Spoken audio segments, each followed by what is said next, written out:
Jangan suka ngurusi setan, gak usah diurusi dia, biarin aja.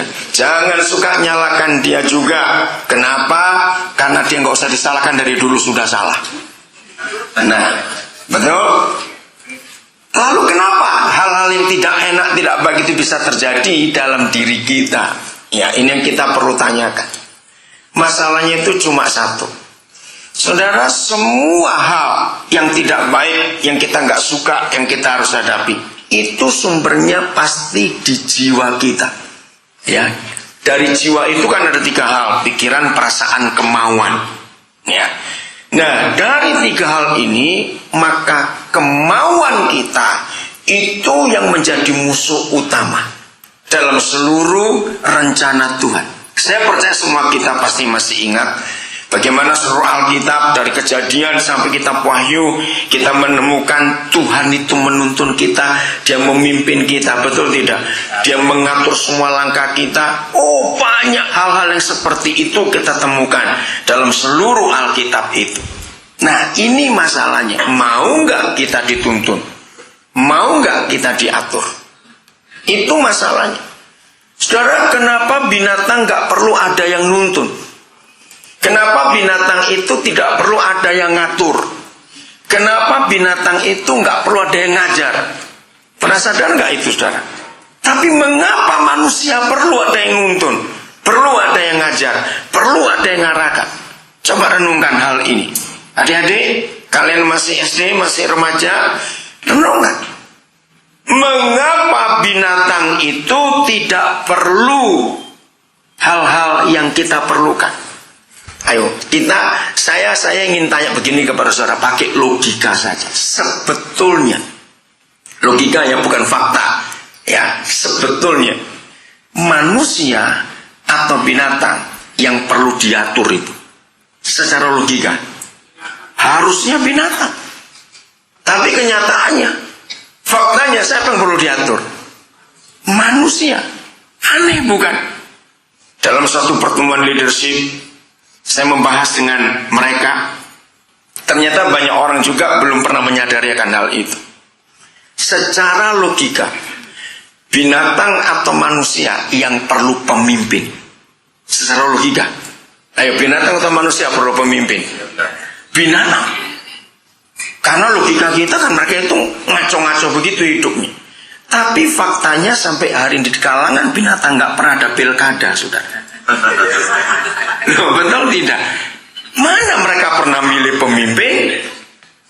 Loh, pernah nggak saudara menyadari fakta ini? Harusnya mereka yang perlu diatur, mereka yang perlu dituntun, mereka yang perlu dibimbing, diarahkan. Ternyata tidak, malah kita. Aneh, tapi ini nyata. Nah, kalau kita setuju, di bagian mana dari hidup kita yang harus diatur, dituntun, diarahkan, ditunjukkan jalan? Di bagian mana dari hidup kita? Rohani? Bukan. Kita kan punya banyak hal. Ada mata, ada pikiran, ada telinga, ada mulut, ada hati, ada kemauan, macam-macam itu. Ya. Di mana? Jiwa, betul. Jiwa bagian yang mananya? Yang perlu dikuasai betul-betul. Kemauan tadi itu, kemauan kita. Nah, kalau kita mempelajari ini kemauan, maka kita akan mengerti. Maka itu mengapa binatang tidak perlu pemimpin, nggak perlu diatur, nggak perlu diarahkan, nggak perlu ditunjuk, nggak perlu diapa-apakan, karena kemauan mereka cuma satu. Itu tadi apa? Makan. Udah. Dan makanannya pun nggak pernah aneh-aneh kayak kita. Lu betul nggak? Menunya makanan binatang itu sejak dia lahir sampai mati ya sama itu saja. Loh, ini serius, saudara. Ya toh, kalau kita coba, ayo, saya ingin berkata ini pada suami-suami yang kurang ajar itu, yang selalu minta masakan baru dari istrinya. Ada suami-suami yang nggak mau masakan kemarin, terus dia marah-marah. Nah, saya ajari para istri, suruh dia masak sendiri. Dah gitu aja, daripada ribut terus. Lo pernah nggak ketemu ada suami nggak pernah makan masakan yang kemarin dari istrinya? Ada. Dan itu jahat sekali. Nah bayangkan kita yang namanya manusia ini saudara, menu yang sama 2 hari sudah enak kita ini. Nah binatang itu dari lahir sampai mati menunya sama, nggak enak. Kenapa? Iya tiap hari begitu. Nah jadi sekarang kita tahu mengapa mereka nggak perlu pilkada. Karena kemauan mereka cuma satu, nggak ada kemauan yang lain. Baik itu ajak kuda, ajak anjing atau kucing ke supermarket, suruh milih apa? Nggak mau mereka milih yang cocok aja untuk mereka. Nah jadi kemauan kita ini yang menjadi masalah dalam hidup kita. Dalam hubungan suami istri juga begitu. Dalam hubungan antara pemimpin dengan bawahan, di perusahaan, di pekerjaan, di gereja, di mana saja. Anak-anak perhatikan, kalau sampai ada pertengkaran antara orang tua dengan anak, suami istri ribut, pimpinan dengan bawahan, bawahan dengan pimpinan, dengan teman, semuanya. Saudara ingat mulai hari ini, semua itu sumbernya karena kemauan yang berbeda. Betul? Papa maunya begini, anak maunya begitu. Suami maunya begini, istri maunya begitu. Terus kemauan kita ini, maka itu pergumulan satu-satunya dari Tuhan Yesus adalah menaklukkan kehendaknya sendiri. Sampai keringatnya campur darah itu nggak main-main, saudara berjuang seperti itu. Nah sekarang bayangkan kalau dia yang adalah Tuhan, ya lagi sekali, kalau dia yang adalah Tuhan berjuang sampai seperti itu, apalagi kita yang masih doyan duit ini. Betul tidak? Masalah ini yang besar. Selama kita masih doyan duit, itu masalah yang terbesar. Semua bisa jadikan ribut karena kemauan kita ini. Coba salah seorang bacakan Filipi 2:21 yang kuat. Sederhana sekali kalau kita itu mau menikmati, mengalami semua yang pasti akan buat kita. Kemauan kita, kita harus periksa tiap saat. Sesuai nggak dengan kehendaknya? Nah, Filipi 2:21, silakan salah seorang membaca. Atau baca bareng-bareng ya. 1, 2, 3. Sebab semuanya mencari kepentingan sendiri dan bukan kepentingan Kristus Yesus. Saya beri contoh kecil dalam pernikahan. Karena suami istri bagaimanapun juga kita, ya saya ulangi, bagaimanapun keadaan kita suami istri, misalnya kita sudah menikah sekian banyak tahun, sudah saling kenal semuanya itu, saya mau tanya kepada saudara, percayakah saudara, sebagaimanapun dekatnya hubungan suami istri, tetap kita dua selalu punya keinginan yang berbeda? Jawab ya atau tidak. Bagaimanapun dekatnya kita, karena ini manusia itu. Nah, ketika keinginan kita itu berbeda, maka dalam konsep hidup ada kata apa yang paling gampang kita pakai sehari-hari? Kalau dua orang sudah ngotot, maka kompromi, mengalah. Betul tidak? Harus ada kata kompromi, mengalah. Apa artinya mengalah atau kompromi? Berarti salah satu dari dua orang ini harus apa? Mengalah, harus menyerahkan kemauannya kepada pasangannya. Nah, saya tanya kepada saudara, gampang atau susah menyerahkan kemauan pada orang lain? Ayo jawab. Nah, itu masalahnya. Maka itu kalau terus ada keributan dalam rumah tangga kita, anak-anak dengan orang tua juga begitu. Memang dalam konsep timur susah orang tua harus ngalah pada anak. Ayo, betul tidak? Tapi orang tua kita pun harus bisa rendah hati.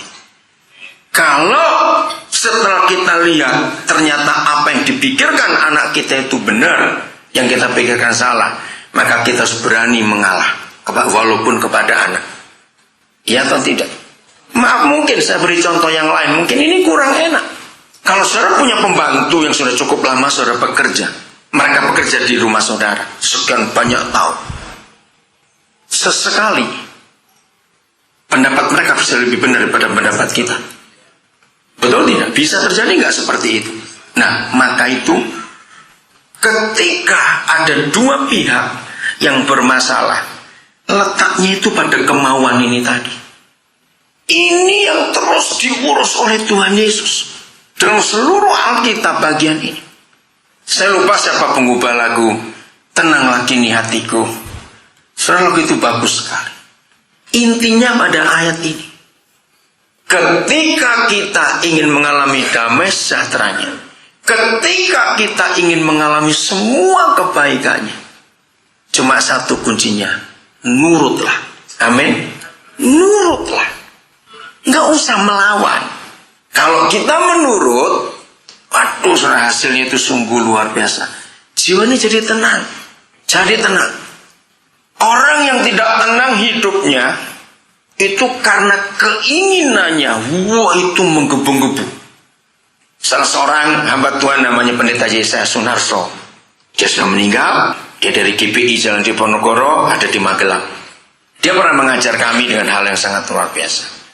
Dia bilang Tuhan itu tidak maha kuasa. Kaget. Itu gimana dia tidak maha kuasa? Kalau maha kuasa berarti dia bisa melakukan apa saja tanpa ada yang bisa menghalangi. Ternyata dia buktikan. Dan saya setuju, saya percaya saudara pun akan setuju. Ketika kehendak kita paksakan, yang ngalah siapa? Nah, itu kan aneh. Yang ngalah Tuhan, sudah. Ya udah, terserah kamu kalau itu yang kamu mau. Ini kan luar biasa, Tuhan bisa kalah dengan kita. Pernah sadar gak akan hal ini, saudara? Lalu Pak Narso, sambil dia Pak Narso. Lalu Pak Narso ini berkata, ternyata kalau ada orang sudah berkata, aku mau, itu kekuatannya minimal 1000 PK. Wih, PK itu bahasa Belanda, ya, kekuatan tenaga kuda. Dan itu betul. Ayo semua kita yang pernah muda, mengapa semua anak remaja, dengar ya anak-anak remaja ya, mengapa semua anak-anak remaja, semua tanpa terkecuali, begitu anak-anak kita masuk usia belasan, pasti stage awal ya, awalnya pasti mereka bermusuhan dengan orang tua. Itu pasti, sudah. Kenapa semua anak remaja masa awal masuk remaja yang disebut pubertas itu pasti bermusuhan dengan orang tua? Begitu orang-orang tua, kita harus siapkan diri. Ketika anak-anak kita masuk usia belasan, jangan kita jadi lawan atau musuh mereka. Terimalah mereka apa adanya. Sebab perkembangan hormonalnya, fisiknya, semua kejiwaannya berubah total. Maka itu, ini hebat Alkitab itu. Satu-satunya kejadian yang ditulis oleh Alkitab cuma satu. Selama 30 tahun Tuhan Yesus hidup, dari dia lahir sampai dia melayani, umur 30 tahun. Bayangkan waktu 30 tahun. Hanya satu peristiwa yang ditulis oleh Alkitab. Dan itu dalam Injil Lukas pasal 2. Secara logika kan sayang 30 tahun didiamkan begitu. Yang ditulis cuma 3,5 tahunnya saja. Tapi di situ kita belajar tentang kemauan yang ditundukkan ini. Dan Alkitab menulis waktu Tuhan Yesus umur berapa? 12. Dengarkan angka ini. 12. Dan itu angka puber. Kita bersyukur Alkitab sehebat itu. 2000 tahun yang lalu surga sudah memperhatikan tentang pubertas. Kalau saudara masih punya terjemahan lama bahasa Indonesia, saudara akan kaget. Yesus hilang, betul? 2 hari baru ketemu. Karena dikatakan setelah sehari perjalanan mereka baru sadar kalau Yesus nggak ada. Ini kan terlaluan juga orang tua ini. Terus mereka harus balik sehari lagi ke Yerusalem untuk cari. Jadi 2 hari itu hilang. Dan begitu berjumpa, nah ini lihat, ini orang tua kita harus belajar. Begitu berjumpa dengan Tuhan Yesus, otomatis emosi bukan orang tua ini. Kamu bikin susah papa mama saja. Kenapa nggak bilang-bilang kamu di sini? Nah, di dalam terjemahan lama, saudara, ditulis begini. Hai perempuan, apa kena mengena aku dengan kamu? Wih, itu kasar sekali. Artinya, Tuhan Yesus melawan. Di terjemahan baru diperhalus. Kalau saya pakai kalimat yang lain, masa engkau tidak tahu bahwa aku harus ada di rumah bapakku? Bingung bukan Yusuf loh, bapakmu yang mana? Betul nggak? Nah, itulah masa puber. Begitu jujurnya Alkitab itu, saudara. Begitu jujurnya. Tapi anak-anak, kalian harus ingat, coba bacakan Lukas 2:51. Nah, ini yang diserang hari-hari digumulkan oleh pemerintah Singapura, saudara. Kalau saudara mengikuti berita tentang negara Singapura, saudara akan tahu bagaimana pemerintah Singapura sekarang sedang mengembalikan tradisi timur, bahwa anak dan orang tua harus tinggal satu rumah. Negara barat kacau, negara barat. Ya, siapa yang punya teman, punya saudara yang ada di negara barat, saudara, begitu mereka sudah dekat umur 18 tahun, semua anak-anak di negara barat, karena itu aturan yang salah dibuat oleh negara-negara barat. Begitu anak umur 18 tahun sudah mulai, pasti mereka bilang, jangan ngatur kami. Bahkan beberapa kasus yang saya temui, ini kasusnya orang-orang Indonesia. Anak bisa memperkarakan bapak ibunya di pengadilan. Kalau ketika umur 18 tahun mereka masih mencampur urusan anak. Ngeri sekali. Nah, pemerintah Singapura mulai merubah konsep itu. Sudah, Lukas 2:51, mana ayatnya? Ada kata penting. Lalu Yesus pulang bersama-sama mereka ke Nazaret. Nah, yang penting sih, dan Yesus tetap hidup dalam asuhan mereka. Kata itu penting. Jadi Tuhan Yesus keluar rumah baru umur 30 tahun. Jadi adik-adik remaja yang sudah pingin kawin, umurnya masih baru 20-an baru kepala 2 awal, mikir baik-baik, Tuhan Yesus itu sampai umur 30 baru keluar rumah. Loh, ini kebenaran yang luar biasa.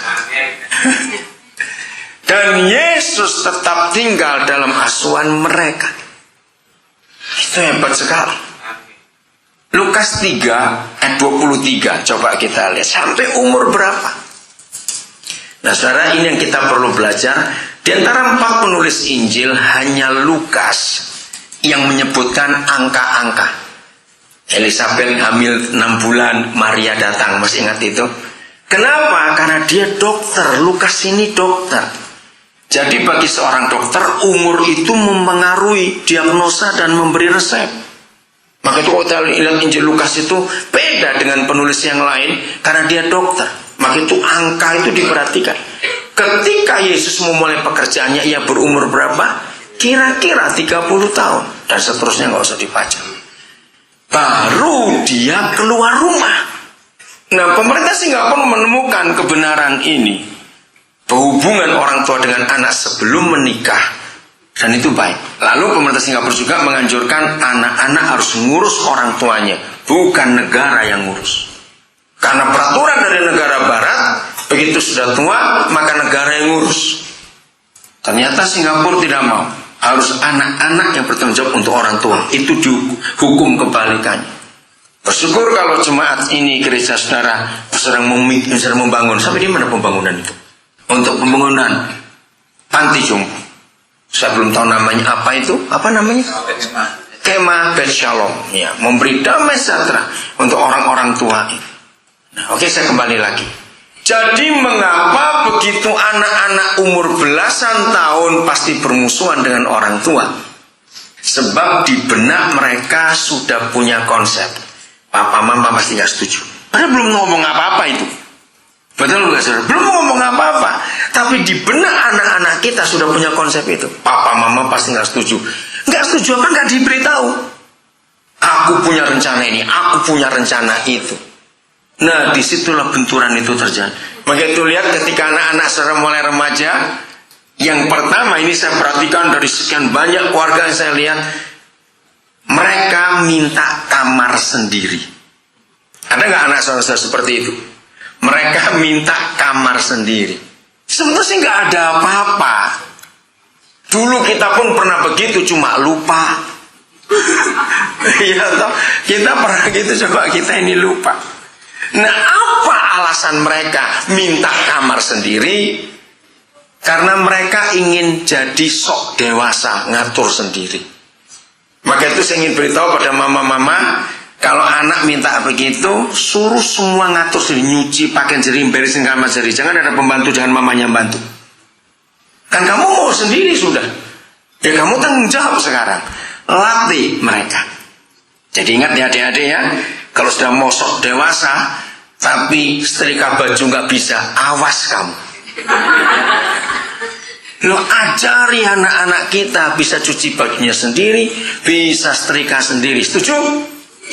Lo yang setuju orang tua atau anaknya ini, mana yang jawab? Karena itu melatih tanggung jawab untuk anak-anak kita bisa jadi dewasa. Nah, jadi adik-adik, kalian pun harus sadar itu. Kalau kalian mulai merasa bahwa kalian sudah mulai dewasa, jadilah dewasa dalam segala hal. Karena itu penting. Pengkhotbah Ratapan pasal 3 ayat yang ke-26. Nah, mengapa ada firman ini?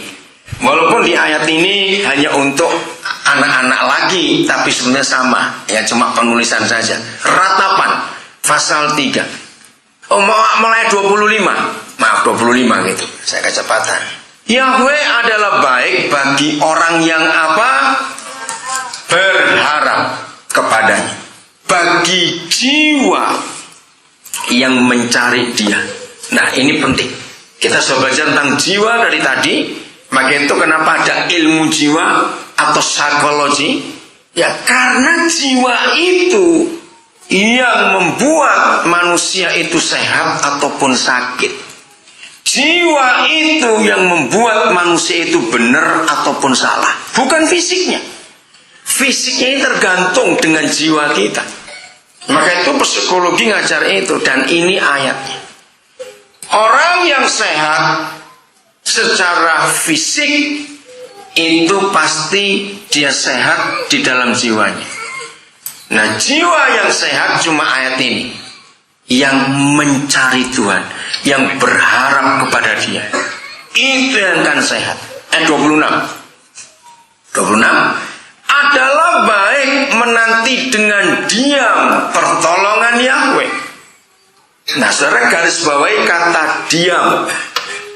Saya mau tanya kepada saudara, orang yang diam gak buka mulutnya, belum tentu diam jiwanya atau tidak?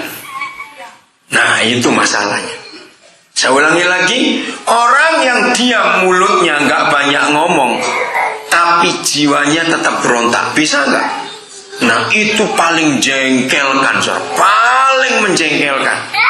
Kelihatannya diam, tapi melawan dari dalam. Betul nggak? Itu menjengkelkan sekali. Maka itu pertolongan Bapa kita di surga hanya akan terjadi kalau kita mau diam di hadapan Dia. Ya, lagi sekali tolong ayat 26-nya keluarkan. Ini penting sekali. Adalah baik menanti dengan diam, bukan dengan melawan. Ayo kita, baik orang tua maupun anak-anak, kita harus saling tahu siapa yang saat itu harus diam dan berapa lama harus diam. Kita harus tahu keadaan itu. Begitu pula suami istri. Semua keributan dalam rumah tangga kita, coba salah satu mulai ngalah, dan yang ngalah itu diam. Diam artinya nyerah, bukan diam dongkol, saudara, beda lagi itu. Ya, kalau diam dongkol, yang satu tambah sakit hati lagi itu. Ya, atau bahaya sekali. Kata diam itu indah sekali. Ikuti apa yang Tuhan mau. Tenanglah kini hatiku, Tuhan membimbing langkahku. Nanti kita mau nurut, kita mau diatur, kita mau pasrah. Jadi diam tidak hanya mulutnya, tapi harus hati kita juga diam. Jiwa kita juga diam, tidak melawan sama sekali. Saya ulangi lagi, jadi orang tua dan anak-anak, adik-adik kalian dengar. Ada waktunya memang kami harus mendengarkan kalian. Tapi ada waktunya juga kalian dengarkan kami, betul? Ada waktunya. Begitu pula suami istri. Ada waktunya. Walaupun suami itu kepala, ada waktunya. Suami bisa salah. Ternyata pendapat istri yang benar, kita harus ngakui itu. Ada waktunya lagi. Nanti istri yang diam ikut apa keputusan suami. Itu hubungan yang Tuhan ingin atas kita. Maka itu ketika keinginan kita sampai 1000 PK, cuma diam, katakan kehendakmu yang jadi. Ya, kenapa Gilbert? Orang paling mengalah orang mati. Iya, jiwanya betul sekali Gilbert. Nah, Gilbert yang menjelaskan kepada kita, orang yang mengalah itu seperti orang mati betul. Maka itu di seluruh Alkitab konsepnya kita harus mati. Harus mati. Dan memang kita sudah mati. Coba lihat dulu Kolose 3 ayat 3 kalimat pertama. Suka ada di Galatia 2:20. Tapi ini Kolose 3 yang paling jelas. Ya, Kolose 3 ayat 3. Ayo kalimat pertama aja baca sama-sama. 1, 2, 3. Sebab kamu telah mati. Ya sudah. Jangan setengah mati, beda lagi saudara. Lebih baik hidup sekalian daripada setengah mati. Aduh, setengah mati itu repotnya luar biasa. Jadi harus mati memang. Nah, kita mati dalam apa kita? Kehendak kita untuk jadi diam itu tadi. Maka itu dalam hubungan rumah tangga, kalau ada waktunya kita mengalah, rumah tangga akan aman. Tapi jangan satu partai yang suruh ngalah terus, yang satunya ngotot terus, dengan begitu. Ya, begitu pula kita orang tua dengan anak. Begitu pula kita sesama kita. Pimpinan dengan bawahan. Ada waktunya pimpinan bisa ngalah pada bawahan. Karena bawahannya punya pendapat yang benar. Oke. Ratapan 3:27. Kita lanjut. Adalah baik bagi seorang pria. Memang lebih banyak pria yang dituntut. Tapi nanti kita akan belajar. Adalah baik bagi seorang pria bagaimana? Memikul kuk. Adik-adik remaja ingat firman ini. Memikul kuk ganti dengan kata bertanggung jawab. Menerima tanggung jawab itu lebih tepat. Maka itu awas kalian ya. Kalau anak-anak ini pagi bangun gak pernah ngerapiin tempat tidurmu, awas. Oh, gak ada yang ngamenin anak-anak ini. Awas ya. Ayo, orang tua harus belajar disiplin anak-anaknya untuk ngatur tempat tidurnya sendiri. Walaupun di rumah ada pembantu, tanggung jawab. Kenapa? Karena yang pakai siapa? Jangan bilang tempat tidur dulu pakai pembantu. Wah, mas kamu ngomong begitu. Yang pakai siapa tempat tidur itu? Ya kalian toh. Yang bikin kacau siapa? Supaya semua selimut terbuka semua, kan kalian juga. Nah, itu pikul kuk sejak masa muda. Adalah baik, mana ayatnya lagi? Adalah baik bagi seorang pria memikul kuk sejak kapan? Sejak mudanya, sejak masa mudanya itu diberi tanggung jawab. Biasakan begitu. Ajari mereka. Biasakan, habis makan suruh cuci piring sendiri. Baju suruh cuci sendiri walaupun ada pembantu. Itu penting. Kalian rugi nggak datang ke sini pagi ini anak-anak dengerin. Harus setrika sendiri, harus itu. Awas ya, khususnya anak-anak lagi ini. Kalau tiap kali mau berangkat sekolah pasti ribut cari kaos kaki. Karena satu di mana saya nggak tahu. Awas kalian ya. Yang pakai kan kalian sendiri. Harus diajar itu anak-anak. Bertanggung jawab sejak masih muda.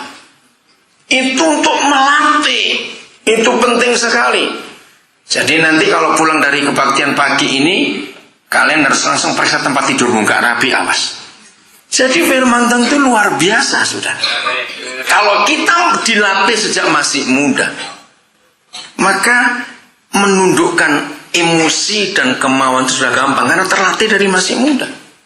Dan kalau kita sudah jadi dewasa di hadapan Tuhan pun nggak ada masalah lagi, gampang untuk nunduk dan turut kepada Tuhan. Itulah kebahagiaan, itulah damai sejahtera yang luar biasa. Ya, jadi sejak muda, pikul. Terus 28-nya. Nah ini dia. Maka itu ini biasanya oma-oma yang suka membacakan cucu itu baca ayat ini baik-baik. Sudah gede, makan masih dilayani oleh omanya. Awas itu ya. Biarlah. Apa kata biarlah itu? tinggalin, betul ya. Biarlah ia duduk sendirian dan berdiam diri kalau ia membebankan. Mama-mama yang terlalu sayang anak pada stage ini, pada taraf ini, buang rasa kasihan itu supaya anak-anak kita itu jadi dewasa. Ya, tapi biasanya mama-mama itu yang aduh kasihan dia. Kalau sudah dewasa, mulai menanjak dewasa, latih mereka. Biar sendirian. Ternyata dari firman ini kita belajar. Ini psikologi hebat nih, saudara. Berapa orang yang kalau mereka mendengar saya ngajar dan ada konsep psikologi, mereka tanya, kamu belajar di mana? Belajar dari Alkitab. Ya, hal seperti ini. Ini ilmu jiwa yang luar biasa ini ayat. Dan banyak lagi yang lain. Jadi sejak kecil kita melatih diri kita. Adik-adik, engkau dengar ini ya. Sejak kecil kalau kalian sudah bisa melatih diri kalian untuk bisa bertanggung jawab untuk apa saja. Nah, rusaknya bangsa kita karena nggak ada tanggung jawab yang diajarkan sejak kecil. Kita selalu melemparkan kesalahan pada orang lain. Lihat ini kasus SEA Games saja nggak selesai-selesai. Bisa-bisa batal ini SEA Games nanti ini. Karena pas saling melempar tanggung jawab. Tidak berani mengakui salah.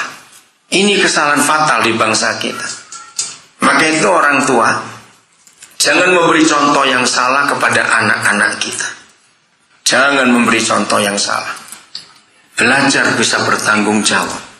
Maka itu kalau mereka lihat kita salah, lalu mereka tahu kita minta maaf pada mereka, anak-anak kita belajar pelajaran sampai mati itu sudah akan disimpan itu baik-baik. Jadi ini yang Papa kita ajarkan kepada kita. Taklukkan keinginan kita sendiri. Orang yang memaksa kehendaknya itu orang yang paling capek, saudara. Karena dia akan marah-marah terus pada semua orang di sekitarnya. Karena semua orang di sekitarnya dipaksa untuk memenuhi keinginannya. Betul tidak? Dan itu orang yang paling capek. Karena dia akan tegang terus, emosi terus. Dia nggak pernah cocok kalau kumpul siapa saja. Maka itu dalam hidup ini, kalau ada orang-orang kumpul sampai saja ribut, sampai orang sudah habis semuanya seserpong, kumpul anjing juga ribut, kumpul kucing ribut, aduh ini mau kumpul siapa ini orang? Berarti dia sedang memaksa keinginannya untuk siapa saja di sekitar dia mengikutinya, memenuhi. Kita anak-anak, engkau jangan ada seperti itu. Jadi kita harus taklukkan kemauan kita ini. Yakobus 3:16. Pokoknya kalau ada keributan, ada masalah, ada hal-hal yang tidak baik terjadi, bukan setan, saudara. Saya ulangi lagi. Stop suka ngurusi setan, nyalakan setan, stop. Kita harus urus dan salahkan diri kita sendiri. Di bagian ini yang kita melawan. Sebab di mana ada apa dan apa? Iri hati dan cuma dua hal. Ayo kita renungkan. Ini kan simpel sekali. Betul tidak, saudara? Iri hati dan keegoisan atau memaksakan diri keinginan sendiri itu sebenarnya nggak besar. Tapi akibatnya, efeknya ngeri. Sebab di mana ada iri hati dan mementingkan diri sendiri, di situ ada satu apa? Ngeri, kekacauan. Kedua ada apa? Segala macam perbuatan jahat. Ayo kita lihat. Mengapa di Singapura boleh kata nggak pernah ada demo? Kenapa? Karena ada keadilan di situ. Negara yang nggak pernah adil pemerintahnya, maka rakyatnya akan rusuh terus. Karena pemerintah memaksakan keinginannya dan tidak memperhatikan rakyatnya. Pasti ada kerusuhan itu. Ada kekacauan dan segala macam perbuatan jahat, segala macam.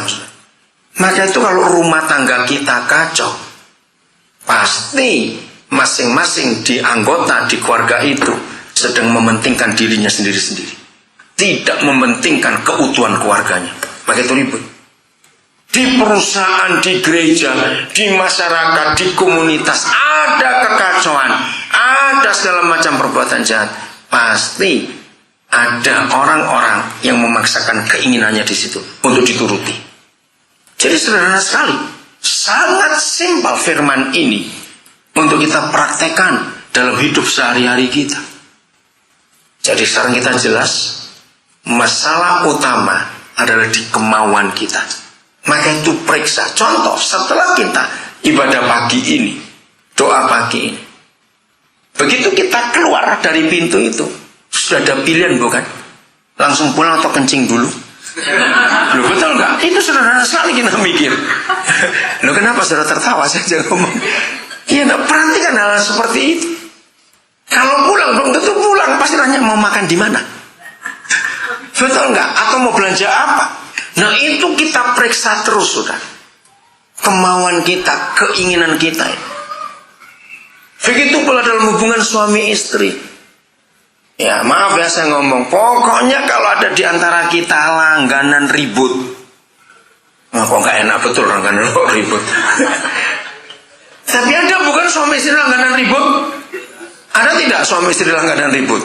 Ada. Nah, hari ini kita tahu penyebabnya. Saling ngotot. Tidak mau menaklukkan kemauannya masing-masing itu. Jangan, saudara. Jadi taklukkan keinginan kita. Yang terakhir Yesaya 14. Inilah diakui oleh gereja penyebab jatuhnya Lucifer. Yesaya 14. Gereja mengakui inilah proses awal kejatuhan Lucifer. Simple, ya. Wah, kata wah itu aja celaka. Wow, bahasa Inggrisnya. Wow, engkau sudah jatuh dari langit, hai bintang timur putra fajar. Ini Lucifer. Lucifer itu nama bagus, saudara. Jatuh bintang timur putra fajar. Kenapa jatuh? Nanti kita ketemu. Engkau sudah dipecahkan dan jatuh ke bumi. Nah, ini rahasianya. Hai yang mengalahkan bangsa-bangsa. Jadi begini. Ketika Yahweh menciptakan langit dan bumi, ternyata Lucifer iri hati. Ingat tadi Yakobus 3:16. Nah, banyak orang tanya, dari mana iri hatinya? Nah, itu kita tidak tahu.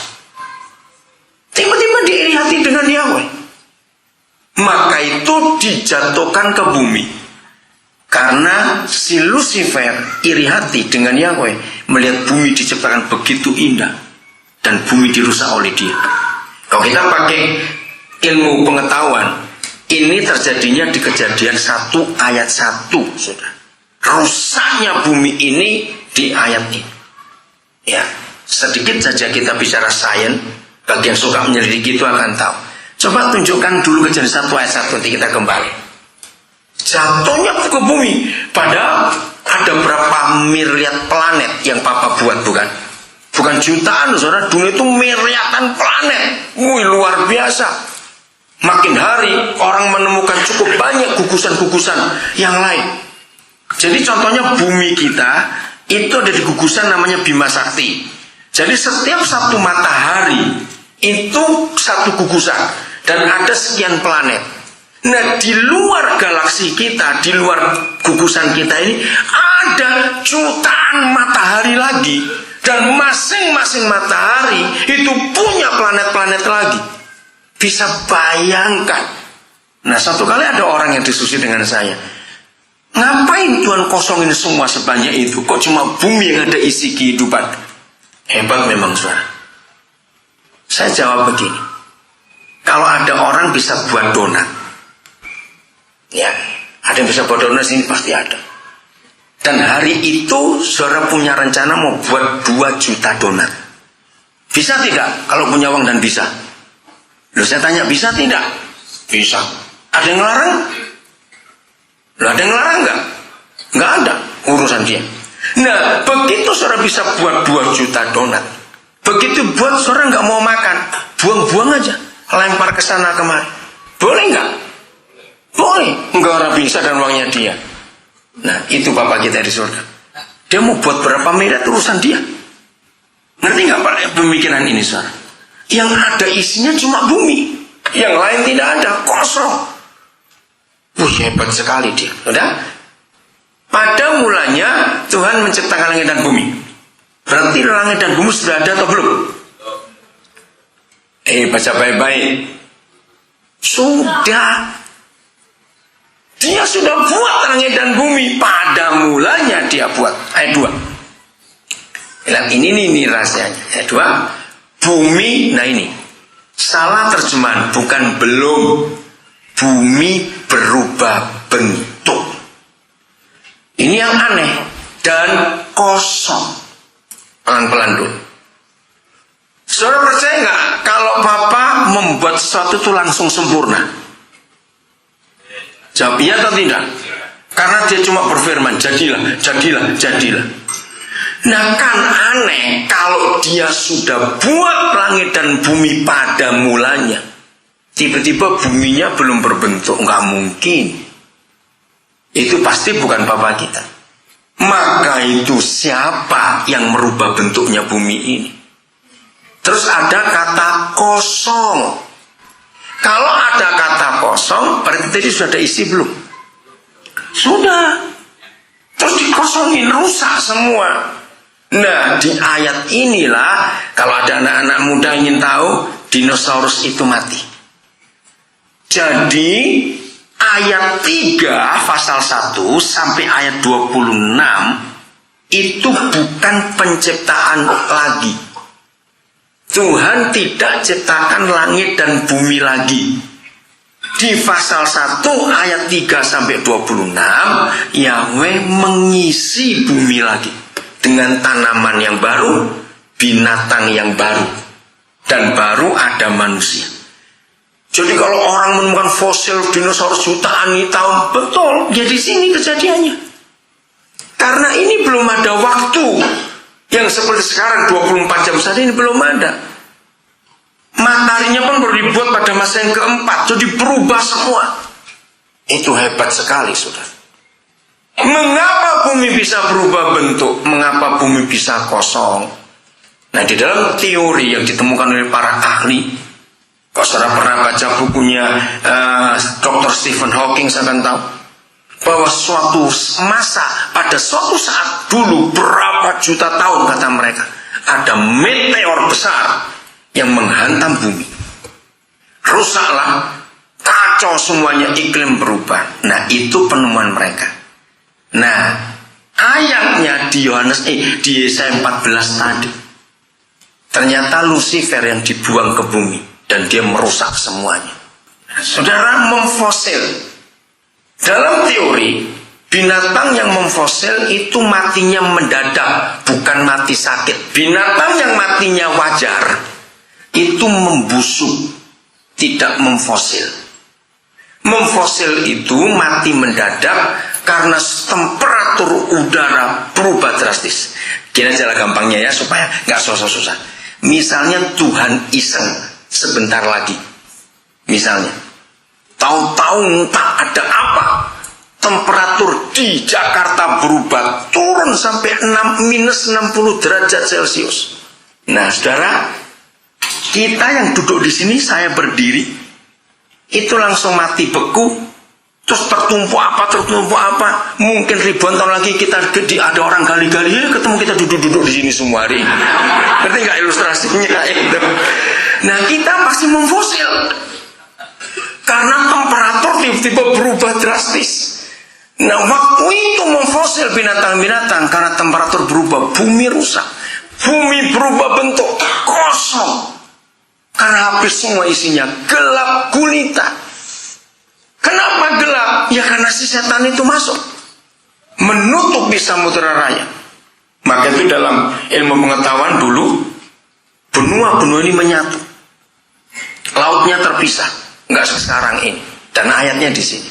Dan roh Tuhan melayang-layang di atas permukaan air, membuat inspeksi apa yang perlu diperbaiki. Baru ayat 3, jadilah terang. Karena sudah gelap. Nah, terang di ayat 3 itu bukan terang dari matahari. Ada memang terang yang bukan dari matahari di bumi ini.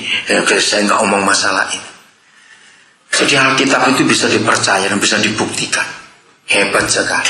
Oke, kembali ke Yesaya 14. Saya akan akhiri. Jadi begitu Lucifer jatuh ke bumi, karena memang bumi yang dia buat iri hati, karena dia melihat Yahweh bisa ciptakan bumi seindah itu, dia nggak setuju. Maka itu ingat Yakobus 3:16, di mana ada iri hati dan mementingkan diri sendiri pasti ada kekacauan. Engkau sudah